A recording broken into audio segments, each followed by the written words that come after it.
اعوذ باللہ من الشیطان الرجیم، بسم اللہ الرحمن الرحیم۔ السلام علیکم ناظرین، آپ دیکھ رہے ہیں 26 نیوز اور میں ہوں آپ کا میزبان مظاہر حسین۔ پروگرام حق بات میں آپ سب کو خوش آمدید کہتے ہیں۔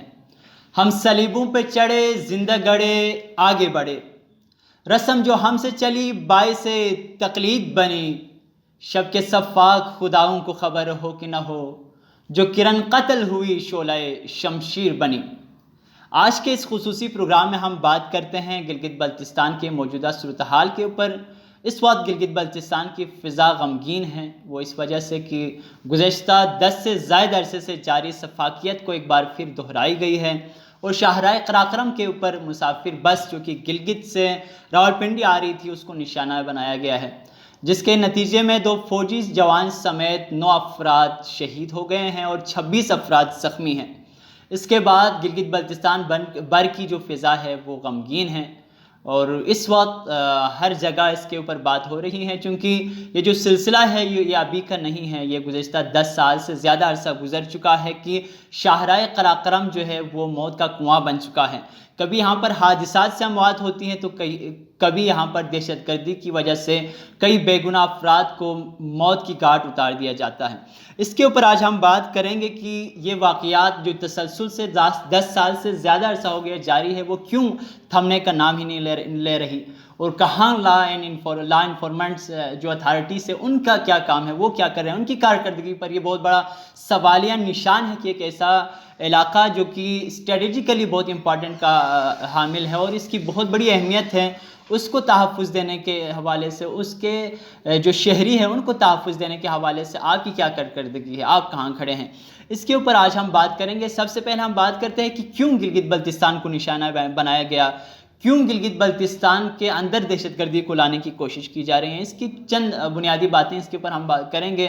پہلی بات تو یہ ہے کہ جس طرح سے گلگت بلتستان ترقی کی راہ پر گامزن ہے، یہ کسی کو بھی جو ہے قابل قبول نہیں ہے جو کہ گلگت بلتستان دشمن ہو۔ تو اس میں پہلی بات تو یہ ہے کہ سی پیک جو کہ گلگت بلتستان سے گزر رہا ہے، اس کے بعد یہ سمجھا جائے گا کہ سی پیک جو ہے وہ غیر محفوظ ہے، اور اس کے ساتھ ساتھ سیاحت میں گزشتہ کچھ عرصے میں گلگت بلتستان نے بہت ترقی کی ہے، تو سیاحت کو سبوتاژ کرنے کا یہ ایک پلان ہے۔ اور اس کے بعد تیسری جو خوبصورت بات گلگت بلتستان کی ہے وہ یہ ہے کہ یہاں پر تمام مسالک کے اندر ہم آہنگی ہے، یہاں تمام جو مکاتب فکر سے تعلق رکھنے والے افراد ہیں وہ اس قدر باہمی اخوت کے ساتھ رہتے ہیں جو اس کی نظیر ہمیں کہیں نہیں ملتی، تو اس اتحاد کو ختم کرنے کی گہری سازش ہے۔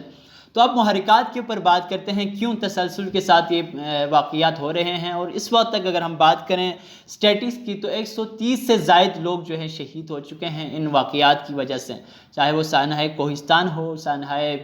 چلاس ہو یا سانحہ ببوسر ہو۔ تو محرکات کی اگر ہم بات کریں تو سب سے بڑا جو اس کی وجہ بنتی ہے وہ یہ ہے کہ اب تک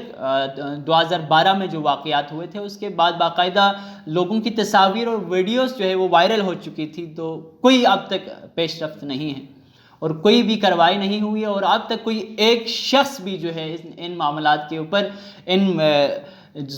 جو جرم انہوں نے کیا ہے، جو ظلم انہوں نے کیا ہے اس کے باعث کسی کو بھی نہیں پکڑا گیا، اس کے اوپر کوئی کارروائی نہیں ہوئی، جبکہ جو وہ لوگ جو ان شہداء کے لیے آواز بلند کر رہے ہیں، ان مظلوم عوام کے لیے جو لوگ آواز بلند کر رہے ہیں ان کو جو ہے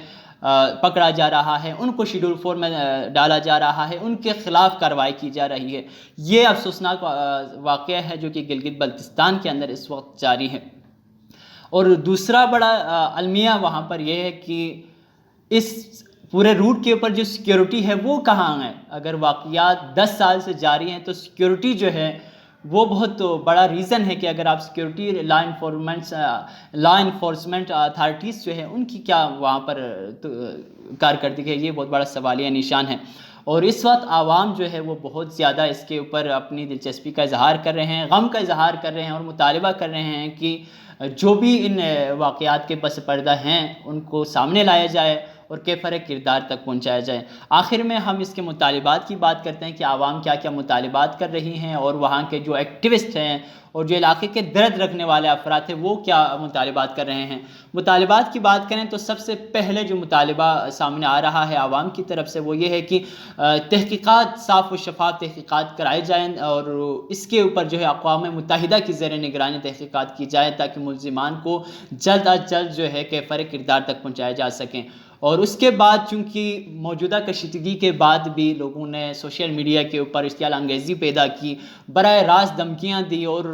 2012 کے بعد جو واقعات ہوئے ہیں اس میں ہمارے پاس بہت زیادہ ڈیٹا موجود ہیں، تو سائبر کرائم ایکٹ کے تحت ان تمام افراد کو شامل تفتیش کر کے ان کے خلاف کارروائی کی جائے، یہ عوامی مطالبہ ہے۔ اور اس کے ساتھ ساتھ شاہراہ قراقرم چونکہ اب غیر محفوظ ہو چکی ہیں، تو شاہراہ قراقرم کی سیکیورٹی کے لیے سنجیدہ نوعیت کا لائحہ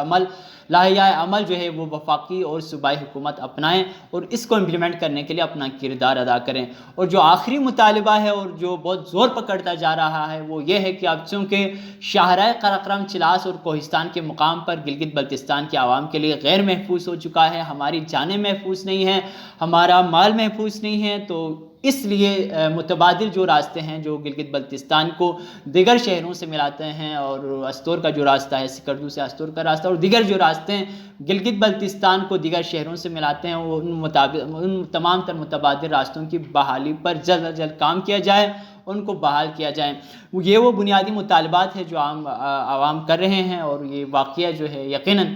بہت